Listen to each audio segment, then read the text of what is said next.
Please accept that $50. Yeah, I know. I listen to your voice when I listen to the news, and even when I'm having conversations with you, do you ever talk to people on this characteristics of every person I talk to that I say, I wish I had a little more of that. You have a lot of that I wish I had a little more of. Just like that calm, approach and very... Oh, thank you. My husband wouldn't agree with you, but no, most of the time. Well, if there's any characters I have that maybe you would like, my husband would disagree with you as well, too, so don't worry about that.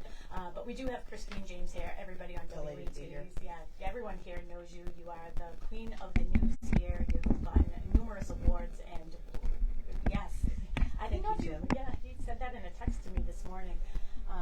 Many awards, and just for all your newscasting and everything. So great job, and I am delighted that I can just text you anytime I want. Absolutely, but you know what? You know why I felt that I had to be here today when you asked me? Because in the middle of the pandemic, I just happened to mention casually on the air that I was getting a little nervous about my supply of good toilet paper.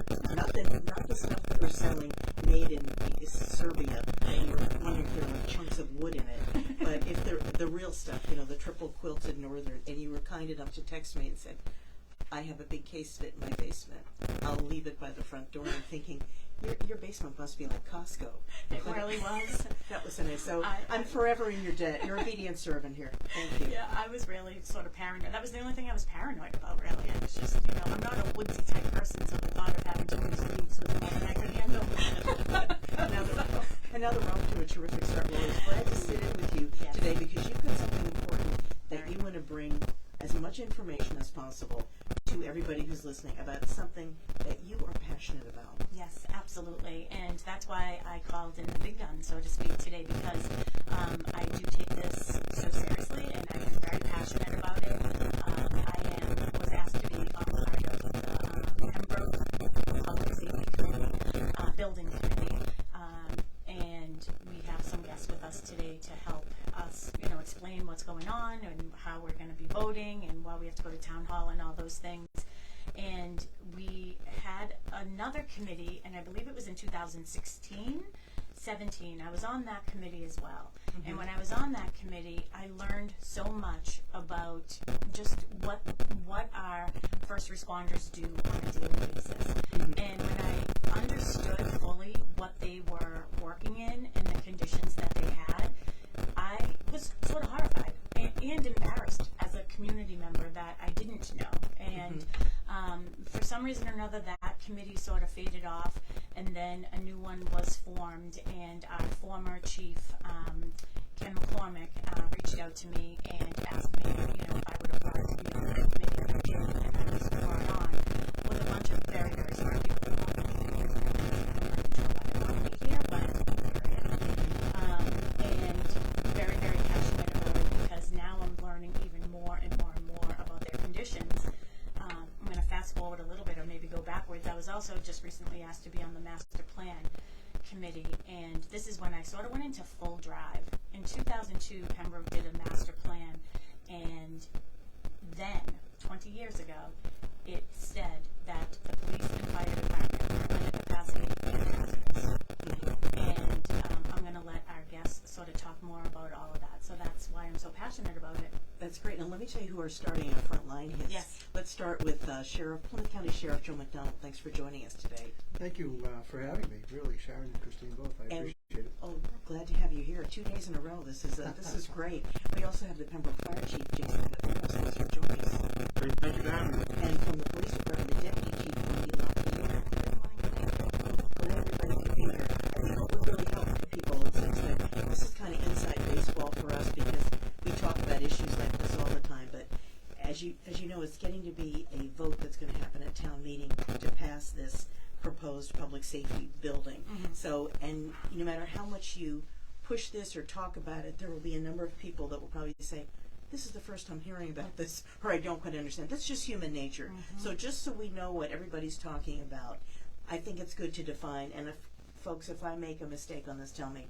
It's a 43,000 square foot police and fire station at the intersection of Barker and Washington Street, which is Route 14 and 53, for those of you who are driving down those roads, and a fire substation to be built at Monroe and School Streets. Is that correct? Okay.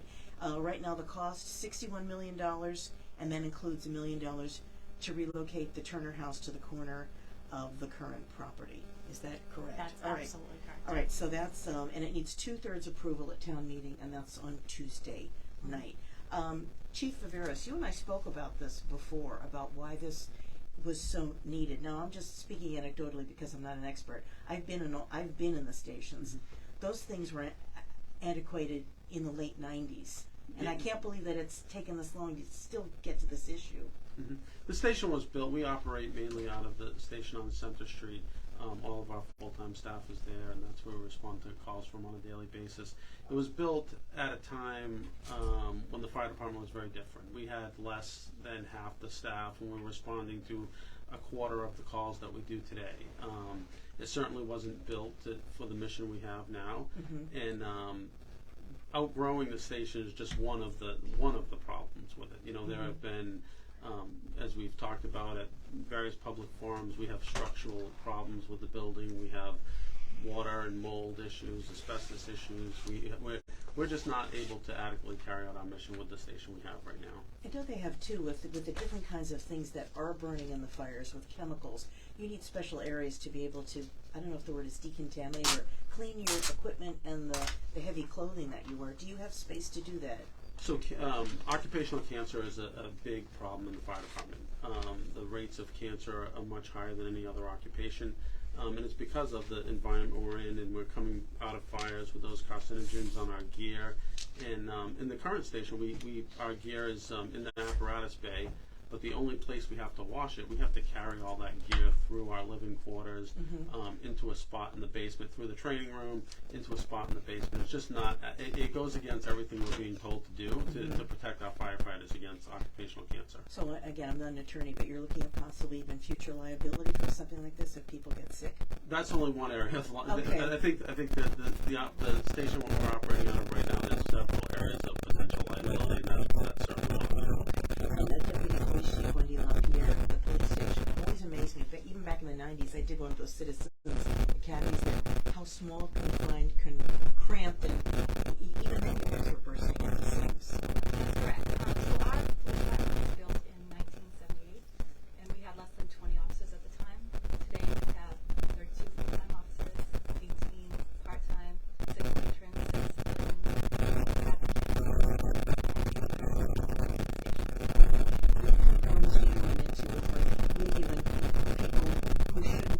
each other or near each other if a big event happens, or whether it's domestic, whether it's a criminal thing, and there seems like there's not enough separation in that building. So yeah, if we have arrestees, the law states that they have to be sound and sight proof from juveniles. So if we have a juvenile in the station and an adult, we're not in compliance with that. Then women should be separated within a door. Also, things have changed over the past 20 years. People come to us for many reasons: mental health, substance use, and they come into our station and they're confined to our lobby. That's the only place that we really have people coming in and out, whether it's prescription drugs or what at the time they have a privacy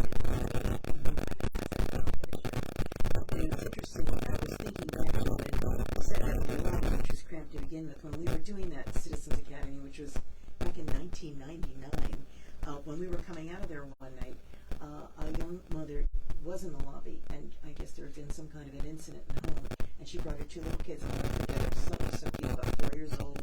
He's got, the comb wet hair, he's got his bathrobe on. He was very bewildered, he was very upset, he was with his mother, and she was talking to a very kind officer in the lobby about what had happened. And I thought, here we are, yes, that's the way we were getting out of what was happening, and I thought, even then, they need a separate area where they need bigger space, just to be able to do the basic part of their job. And just from again, I'm just speaking anecdotally because I'm a police officer, but covering that duty for over 30 years, listening to standards, hearing stories. A lot of you folks do, you're frontline social workers.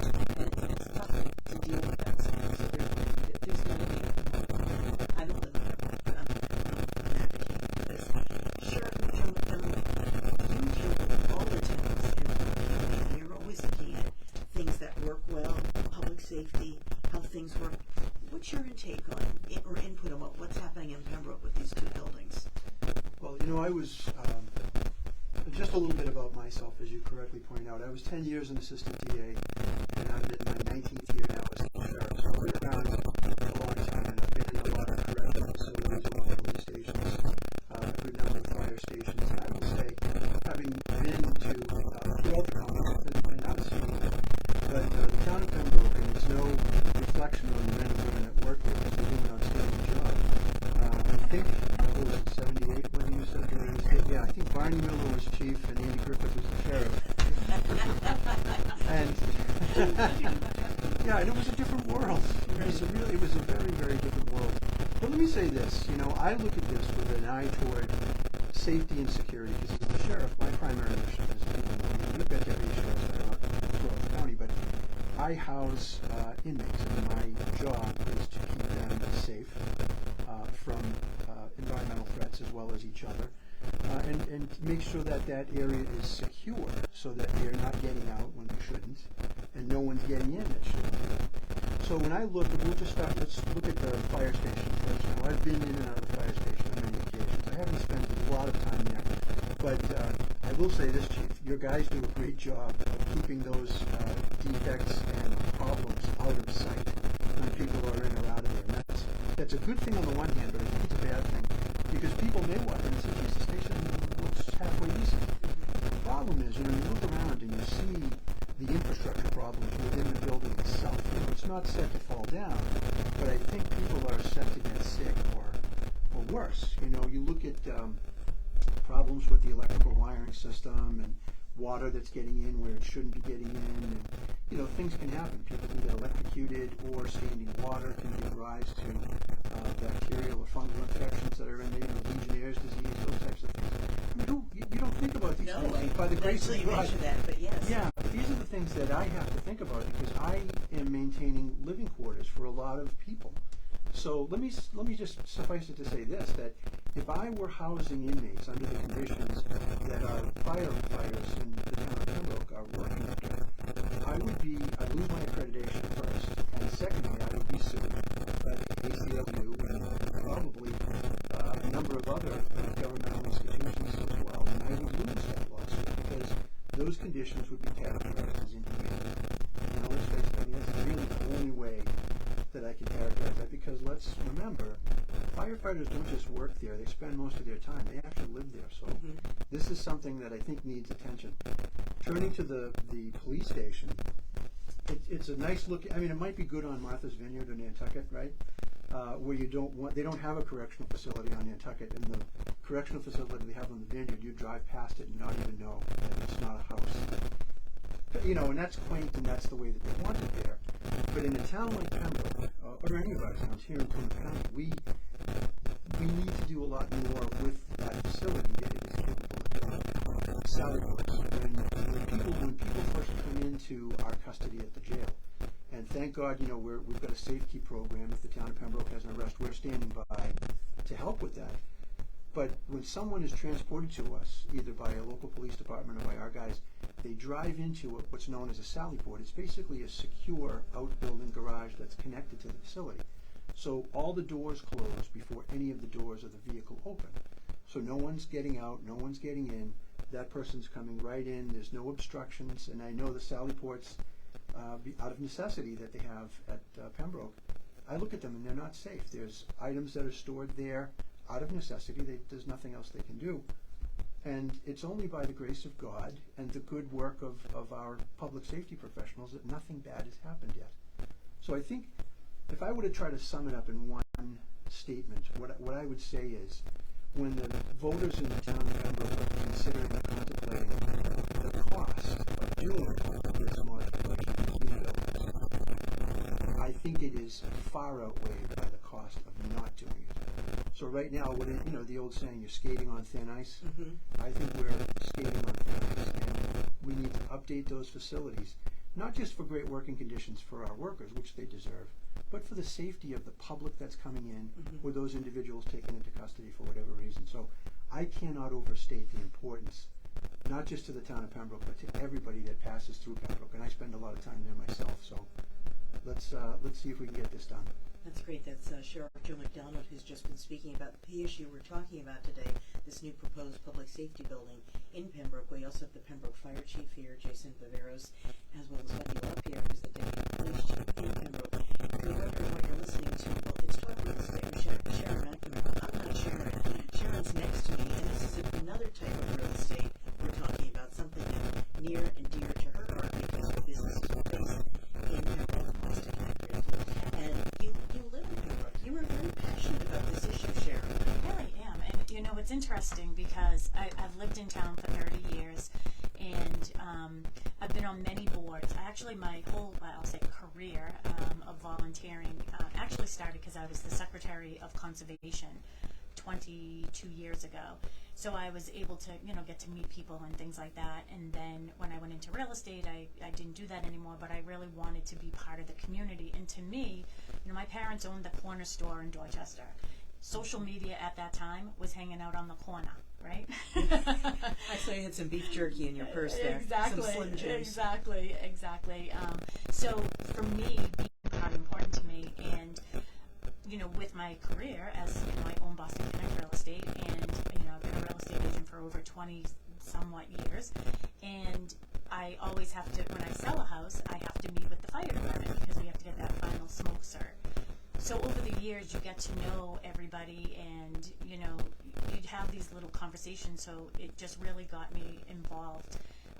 But I will say, you know, some of the things, you know, that we were just discussing, the things that concerned me the most were, one is we don't have any female firefighters, and I'm not even one of those like hear me roar type women, you know what I mean? But like we don't have any. And when I was talking to the chief about it, it's, you know, we're in a position now where there's not as many people going into the field. So it's the roles have turned. So now it's almost like people who do want to be EMTs and firefighters, they are interviewing where they're going. So do I want to work here? Do I see myself here? And when you walk into a fire station, one, that has the conditions that it has, but two, it doesn't have any female locker rooms or separate facilities for women. Why would anyone ever want to work there as a woman, right? So so many people don't know about that. And then I've had the opportunity to be with Wendy a lot too, and we went to Mansfield, and because the architects that we're using did Mansfield, and we walked through the woman's locker room, and she's like, oh my God, they have like a nursing station, right, for mothers who have to still nurse, you know, nursing and pumping and things like that. They didn't have one, right? Wendy, you're up in the attic, correct? Correct. And when I first got on, we didn't have a locker room for probably 4 or 5 years. We had just a one stall bathroom down on the main level. And that's all you have is one bathroom in the whole building? So we have one as well in the locker room. In the locker room upstairs that they just built. So, you know, they would go to scenes, and I'm assuming that you're sometimes coming back with blood and things or whatever. What did you have to go home? So that's, I don't know. I think that they deserve it. I worry about morale. I don't know how they've done such a wonderful job of keeping the morale up. I had one of Hill, I think it was. Captain Hill stopped by my house this morning with a bunch of signs, and he was so polite, courteous, and in a good mood. And I thought, if I had to work in those facilities, I don't know that I would be. It's true. They deal with our first responders, as I said, deal with a lot. I'm just speaking anecdotally, being a reporter, having covered so much of this over the years. What always amazes me is how calm, cool, and collected you folks always are. Because I think that would be tough. You know, not only saying things that could be emotionally depressing, it's tough to deal with, and you know you're going to be that steady, calm presence in an emergency situation. That's got to get to you at some point, and it's hard to compartmentalize that. At least I think it would be for me. I have a little more freedom in the newsroom. You know, if we get angry, sometimes there's a lot of yelling that goes on in this building, but that's and you can go into a soundproof room. Yeah, that's pretty accurate. But what I'd like to do is like to take a quick break now, and when we come back, let's talk about the nuts and bolts. Let's talk about how much it's going to cost, what it would cost the average homeowner, and a little bit about what the objections are, and let's work through that. But you're listening to Talk Real Estate with Sharon McNamara. I'm Christine James. We'll be back right after this.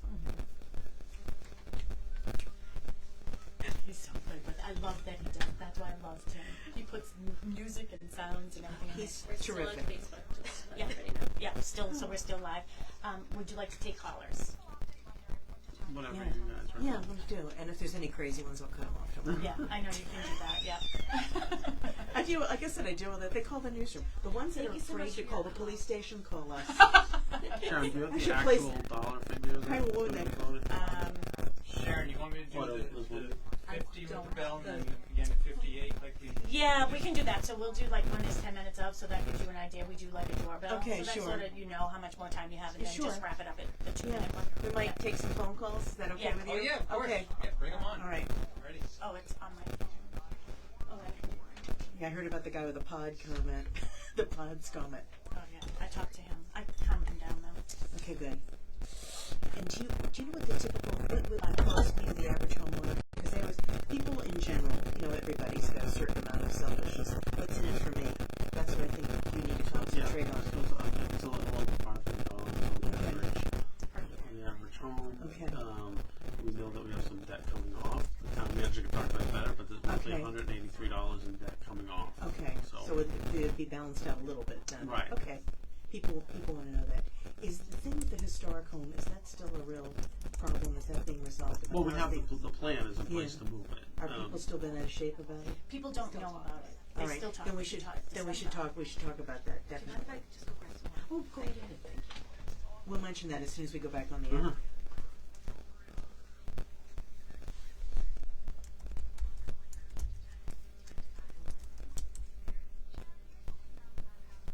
Winter. Winter. Yeah, should this be your springtime?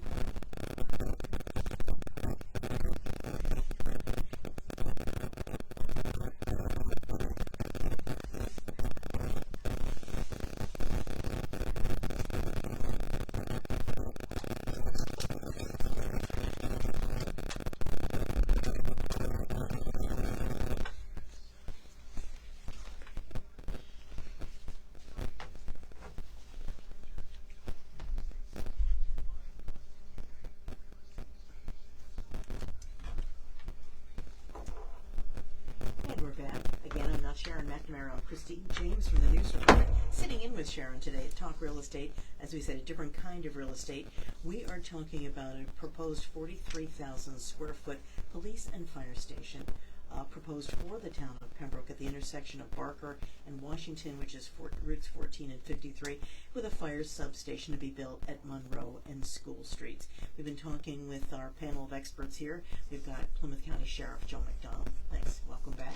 Thank you. We've got the Pembroke Fire Chief Jason Viveiros. Glad you could stick around. Thank you. And we've got the Deputy Police Chief, and that's Wendy Lapierre, all putting in their perspectives on how important this project would be. Thanks so much for joining us. Thank you. And of course, the person behind all this, and that's Sharon McNamara. Good morning. Good morning. Very, very passionate about this. It's interesting if people could see, if you're not on Facebook, that you've got like 15 things going on at the same time. I know. As I think of things, I just like to write them That's down. great. It keeps my ADD in place, but I'm just putting some important things in front of you so you know some of the things too that we should discuss. Absolutely. Well, the thing is, anybody who lives in the town who would have to vote for this, and it needs a 2/3 vote, first at town meeting and then at the election. Let's talk a little bit about what that actually would cost the average homeowner, and then we're going to take some phone calls. So, does anybody have the numbers for me, Sharon? How much would it cost the average homeowner? Oh, I just put everything in front of Jason. Yeah. Okay. So the total project budget is $61,140,000, and on the average home, it comes out to roughly $500 per year. I think that one of the things that we need to get out to the taxpayers, there is some debt coming off. The town manager estimates that debt to be about $183 per household. That will help to offset that expense. Now, is that an override, or is that a debt exclusion override? Meaning it would come off after like 20 years, Debt something like exclusion. that. Okay. That's what we're going for. Okay. That's what Debt we're going. Yeah, we're Okay. going for a debt exclusion. Should it be like 10 years, 20 years, something like that? I think it depends how they end up financing Okay. it in the end. But once it's paid off, it will come off your taxes. Okay, all right. So, when you talk about response time and you talk about all these conditions that are not great and are like barely human in the stations, what does that matter to the typical resident in the town of Pembroke? Has this ever caused a problem where, because of what you have to deal with, that you haven't been able to treat someone as best as you can? Has that affected? So I think the response, one of the big benefits of this project is it's going to help the response times throughout the town. Right now we have a high percentage of our call volume comes from the northern part of the town, and it takes us a long time to get up there.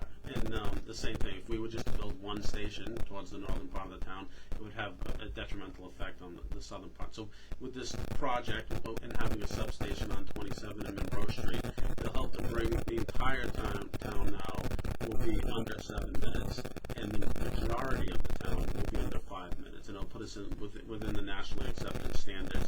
And it really will help to save lives. When we can get to someone in those time frames, it makes a big difference. Whether we're talking about a cardiac arrest or where the percentage of survival drops off every minute, or in a fire where it doubles and could potentially double in size every minute. So to bring those people right now who are not really being serviced by the fire department, and to be able to bring them into those nationally accepted response times is very important. It's interesting, after having been here for over 30 years, I've seen how your fire departments all across the state have changed. When I first started here, I would say 70% of your calls were probably fires, 30% medical. That's flipped, and it's much more medical now, and you guys do so much more complicated and advanced life care. So absolutely 75% of our Okay. calls are EMS related. And the role of EMS changes, it constantly changes, and it's becoming more and more expanded all the time. So it's something that we expect that will continue to change. One of the things in these new stations we've been, community paramedicine and how that's going to change. We have treatment rooms now that will be in each of these stations, and we don't know where that's going to go in the future. But I foresee that the role of EMS will continue to grow. And Wendy Lapierre, the deputy police chief in town, we talked a little bit before about what's lacking in that station. Has that affected the ability of you and your officers to do your job and cost precious time? Yes, most recently we did interviews for patrol officers on Thursday. We didn't have a room where our department could do it because actually we had 2 rooms because we were getting interviews upstairs, and then they had a writing assignment downstairs, so we couldn't have the interviews at our department. So that's got to be frustrating. Now, Sharon, you brought up a couple good points too. When we're talking about response time and things like that. One other piece of the puzzle here has been the historic component of it. Maybe you could explain a little bit about the Turner House and what the issue was or is. You might second guess that you want me to talk about it. When I will bring this to light, because this is what I want this to be about too. And I am going to give the phone number to 781-837-4900. If you have any questions about this or objections, we'd love to answer those. And that's why, we have this platform to do it. And the chiefs, they've been doing such a great job, and the sheriff and Tim Bruce, doing all these forums. But yet, I called someone this morning, my niece, who lives on Center Street, and I said, "Hey, are you for or against, the new public safety building?" She goes, "I don't know what you're talking about." You have to oversell it. Yeah, Because of so many things that need to be so they don't know, and I think that's one demographic, which is school-age children, parents, and then I think maybe there's another demographic. They've done a really good job, and sidetracking your initial question, but they've done a great job. They went to the Council on Aging, they did wellness, the group that they have, so they've done that. But then I know we have big people who have called, and they just don't know. And one of the bigger hurdles we had to get over was that people felt like this snuck up on them. Do you agree, Jason? Absolutely. The committee has been working for almost 2 years on it. There has been a committee, but people they don't pay attention to what a committee does, unless the information can go forward. Exactly. And, we didn't have much to bring to anybody at the time because of the Turner House. So the Turner House basically sits, if you were looking at the new proposed building, and we do have this, it's on the Pembroke website, Pembroke Town Hall website. You just go to the Public Safety Building, and everything is there. And then I can post some other things on Pembroke Connect. But if you look at where the building is, I guess from Washington Street, it's sort of the back right corner of the facility itself is where the Turner House sits. So it can't be there. Now, people keep on asking questions about, well, why don't you just, move it here? A lot of people just say tear it down. But it just isn't that easy for us to move the building because they have requirements about how far back the building has to be for the trucks, for the fire trucks and turnarounds and things like that. So it isn't very easy when you have this much space to try to make it work when something is basically almost in the middle of it. So we started with now this land was purchased. Do you remember what year that was, Jason? I don't remember what year, but it was purchased with for the purpose of building a public safety complex. Yes. Or a fire station, at least at that time. It was a fire station at that time, and I want to say it was probably 8 to 10 years ago that was at town meeting. I can't remember the date on that. We bought that land for that purpose, and now there sits the Turner House, and the Historical Commission basically wouldn't allow us to tear it down in order to do what we did because they said that They declared that construction to be historically significant. Yes. We made suggestions as well, like is there another way that we could honor the building? There's been a lot of controversy around it because no one believes that, what's the first name? John Turner, yeah. What's this guy's name? So John Turner, there seems to be some evidence that he never even lived in the property. There's some that it's been moved at one time. So we've been going through all these hurdles with the Historical Commission. So as much as the public may think that it snuck up on them and there's like some conspiracy theories that we were like just waiting in the background to do this, that is not true. Historical Commission meets once a month. So if they even meet once a month. So for us to get this information back and forth and all the meetings have to be public, it took a long time. What I like to say is now last fall, I want to clarify something that I said at one of the selectmen meetings because the select board came forward and said they didn't know anything about this, like where we were in this process. Now every meeting has been public, and we do have liaisons, and for some reason or another that communication gap happened. But I do know, I had said, well, I'm surprised that people didn't know more about it because we were ready with our article for the warrant in the fall. Now that takes time to put that together. We were ready with our article, so that was written. The problem was we were in purgatory with the Turner House.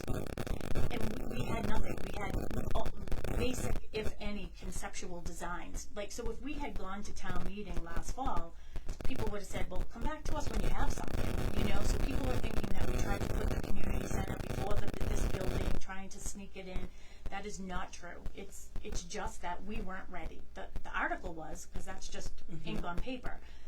We were not. The Turner House, ultimately, they gave us a concession because we had to ask for the concession to allow us to move it. And we had to go back and forth several times with that, and we did. And we are only paying for the building to be moved. We are not paying for any type of renovation. We are not paying for anything like that. That is another misconception. And the other misconception, which worries me a little bit, is that people keep on saying, well, I'm for the public safety building, but I'm not going to vote yes because I don't want the Turner House. I don't want to give $1 million to move the Turner House. Mm-hmm. We don't have an opportunity. We don't have any other choice. That's a concession they gave to us. They allowed us to move it, so we will. And they wanted other things too. So we didn't just lose the arm wrestling battle. They wanted us to move every brick of the foundation, to move the whole foundation over with the beehive stoves and everything. And we said, no, we'll give you a new foundation and we'll move the house onto that. They had 25 things they wanted, and they wanted us to think of different places, and we said no, because it would cost us more for a septic system. We keep putting a ramp on it. No, there's no ramp on it now, so that's the deal with the Turner House, and we've come to a really good collaboration where we're going to move it. And I think the important thing about the Turner House is that there are people in the committee that may not have liked that decision. But pushing back, there are some that say, well, I'm not going to vote for it because of this Turner House issue or petition to have it torn down, which could take years and years and years. I think one of the things that the architects had said and we looked at was that the cost of building this building goes up, more than 5% every single year. So we take 2 years to try to petition to tear the Turner House down, we're looking at potentially a 10% increase on a $60 million project. It's far more than the concession of moving the building. Delaying this vote is going to cost us far more than it costs to move the Turner House. And that was my next question. What will be the cost of not doing it? Right, we know Every year, what do you think? Like, what do you think a dollar figure every year? How much do you think that would add up? So we've heard estimates between 5 and 10, over 10% every single year that we wait to do it. I think Bill Chenard, our town manager, did a great job putting up a slide showing the cost of construction and how much they've skyrocketed. But the interesting thing about his slide is he did it over decades. It's never come down. The price only continues to go up. No, just like health insurance. Exactly. And it's interesting, and then during the pandemic, what did building supplies go up 30-40% Yes. if you could find them? Would any of the problems in either one of these stations, can that affect your accreditation in how you do your jobs? Can that affect the police department if you don't have certain types of facilities? Absolutely. As Sheriff McDonald spoke about, our lockup we're not in compliance. Every year we have to do things to make it better. We have suicide risks with beds, with toilets, sinks, with bars, and we end up making concessions every year. They all do it wrong. They are threatened to say if you don't do X, Y, Z by a certain time. We have Because I remember, wasn't there recently, like within the past 6 months, a pipe bursting in the building and a bunch of records that got either side to side, either destroyed? right. So that was in the lockup, and we lost a lot of records down in the basement because we don't have rooms for our records. Right. That was some of the stuff that had been happening here in Washington before they put the police station, which was also a very bad state of affairs. And what a difference it is now having that. And I know that they had problems with leaks there too. Christine, if I can just jump in absolutely. on the accreditation issue, I think the physical condition of each of these facilities is essentially going to include. So I think it really, as Deputy Chief says, kind of, there have to be concessions that we made. And these accrediting agencies that come in, particularly the ACA for us, any accrediting agencies, you can say, well, your physical plant is insufficient and in some instances, and I hate to say this, dangerous.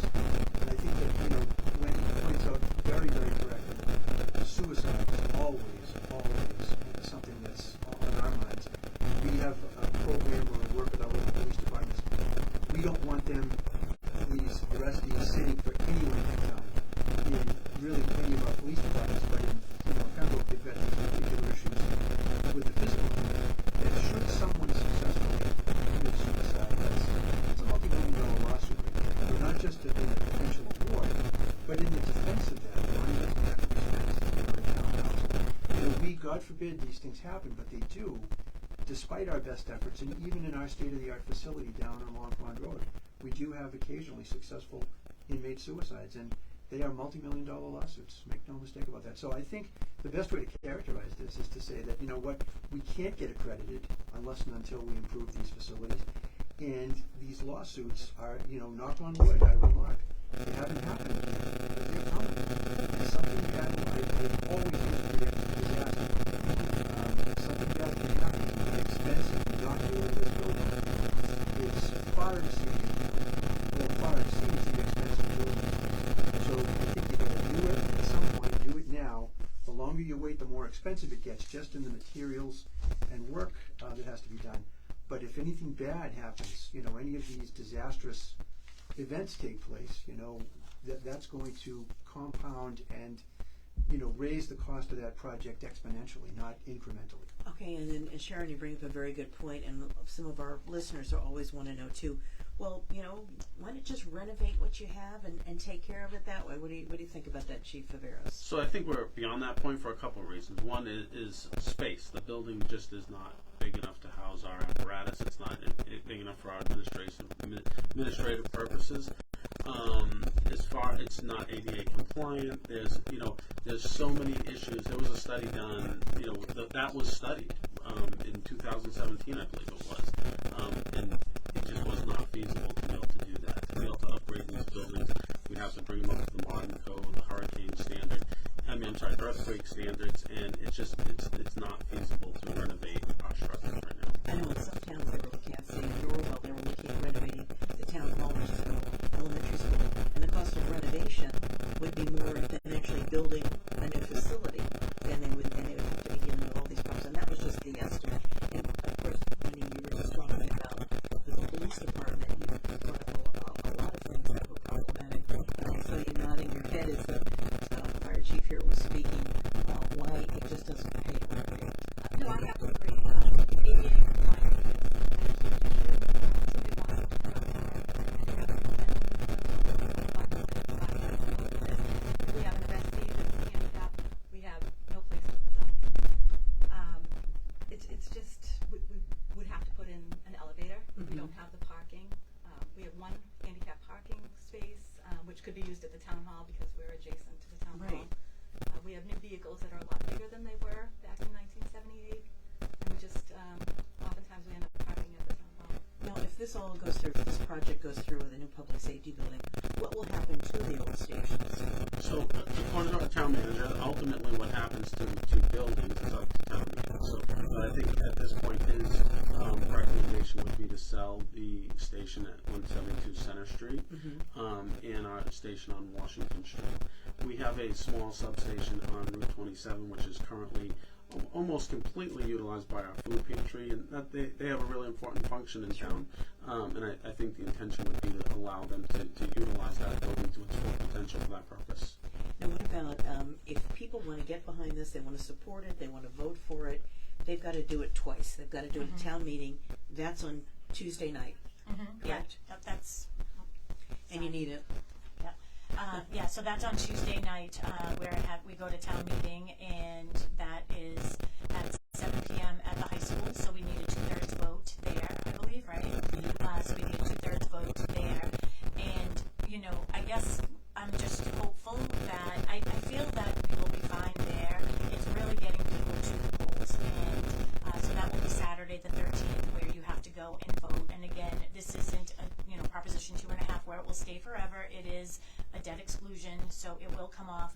I'm actually doing a little Did You Know series on Pembroke Connect right now with different items to educate people. No, with the vote, that's a 2/3 majority at town meeting. But when you go to the polls to pass it, that's a simple majority. Doesn't have to be 2/3 again. It's simple, okay. yeah. Okay, just so people know. If you've got some callers out there with questions about this or want to chime in, I love that chime you just played. 781-837-4900 is the number to call if you'd like to ask a question or maybe give a comment. Keep it simple, keep it friendly, but give us a call. 781-837-4900. Sharon, what do you think the 5 takeaways are from this whole project? I think the description of what it is, how much it will cost the typical homeowner, how the town's going to pay for it, and what you need to do to make it pass, and what the cost would be probably of not doing this now. And that's one of my concerns is, the cost of not doing it now. And I've been saying we've been kicking this can down the road way too long. And, there have been a couple meetings that we've had. I will say, I like to say my Dorchester in me sometimes comes out, but I want our chiefs to stay calm, so I take on that responsibility. But being in front of historical, it's like, just do you not want it in this location and everything? And I feel like we're past that hurdle, but that was one of the items that, what would the value of that land be if we don't put it here? Because if we don't put it here and we don't have it here, who would want to buy it? Probably nobody, because I'll tell you, nobody wants to deal with the historical commission if they keep in that capacity that they can't move it. So I think that that's really important to know. And the longer we wait, as we have been doing, if we had done this in 2020 when they did the master plan, then it would be a different story right now. But I want people to also understand, whenever you're building something new, the overall cost to maintain these properties and things like that. Think about it. We'll have new roofs. We'll have new mechanicals. Our guys and girls and women, they have done such a great job of putting a Band-Aid on a big open wound in my eyes. And, and they just keep on going and going and going. And that's why I think some people are confused when they keep on saying just renovate it, because they do a good job of making the outside look okay. But you know what? Sometimes, when have you ever peeled potatoes or mashed potatoes?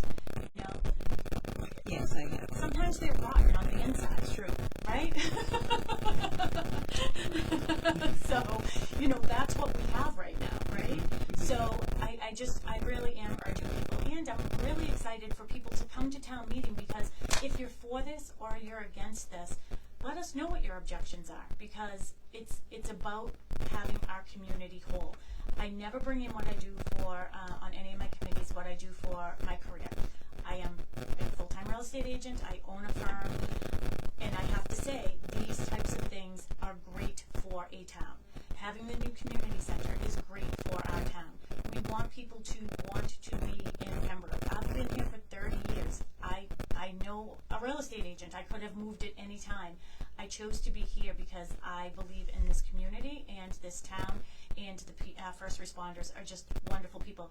And other than what they're doing, like they're here today, but I want to let you know, anytime I have, and when little kids see, the police officers and the fire, the fire people, what do we call it now? Firefighters. I was gonna say a fireman. I'm trying to be good. So, fire people. Yeah, the kids love seeing uniform, and I know Wendy has been there several times. I'm gonna get Jason on board. Chief McDonald has been there as well.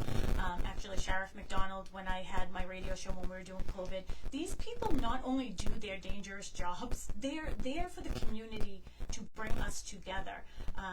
Being a judge for my dog, not decorate, but Halloween costumes, So they deserve to be in a place that, that will keep their morale up and safe. That's what I think. When I saw in 2017, and the architects talked about the dangers in that building, in the fire department especially, I'm nervous for our guys being there. Chief Viveiros, when people on the street are stopping you, or people come into the station and they ask you a question, we're asking you questions. What question are they asking you? The typical resident. I have had questions about the response times and how the impact is going to be on the response times.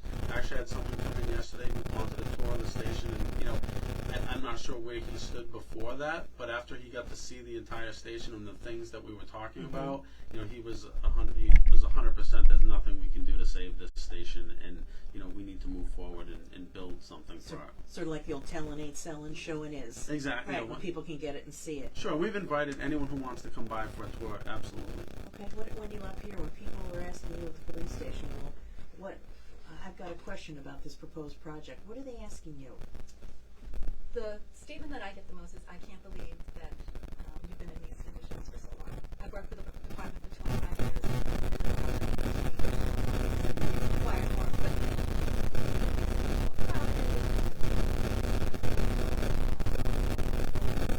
most of the people that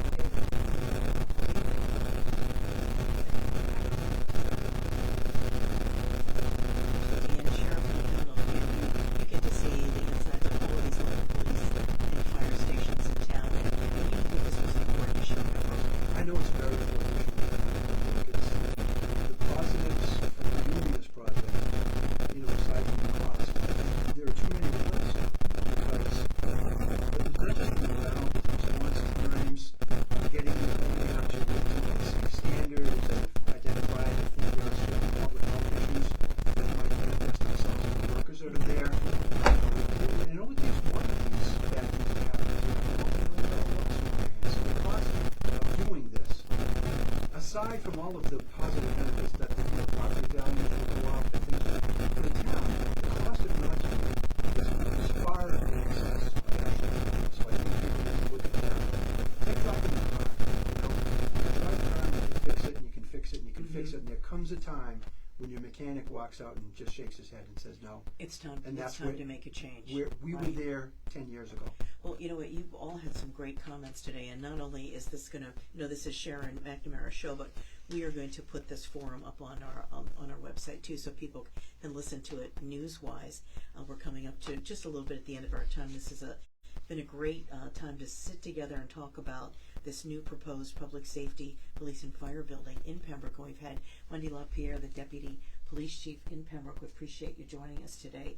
We've got Jason Viveiros, ding dong. We've got Jason Viveiros, the fire chief in Pembroke, Joe McDonald, Plymouth County Sheriff, and Sharon McNamara. This is your show, so you've got the final say.